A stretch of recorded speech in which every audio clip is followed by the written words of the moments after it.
윤석열 전 대통령이 파면돼 불소추 특권이 사라지면서 체포 방해 수사도 본격화될 것으로 보입니다.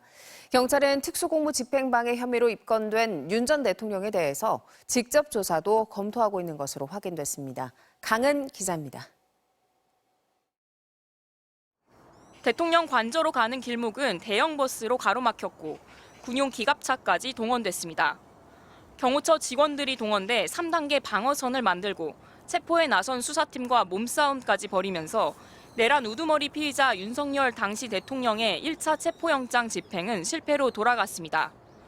경찰은 이 같은 체포영장 집행 방해가 윤 전 대통령의 지시에 의한 것으로 보고 지난 2월 윤 전 대통령을 특수공무집행 방해 혐의로 입건했습니다.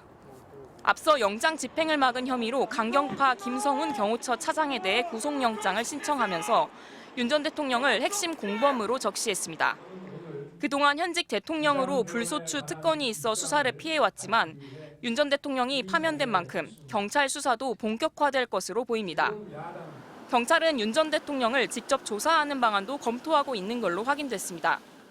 경찰 관계자는 MBC에 윤 전 대통령의 특수공무집행 방해 등 추가 혐의를 조사해야 하는 건 맞다며 조사 시점과 형식은 아직 정해지지 않았다고 밝혔습니다.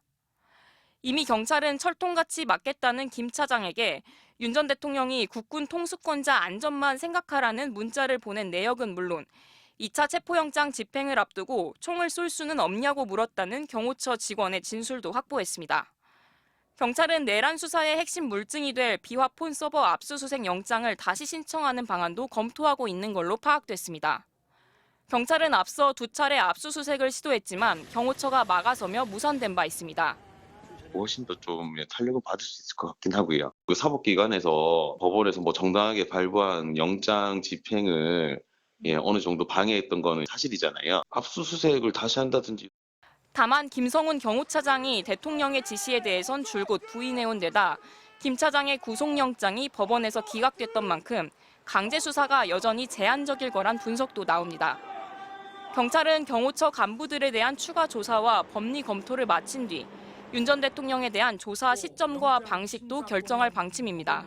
MBC 뉴스 강은입니다.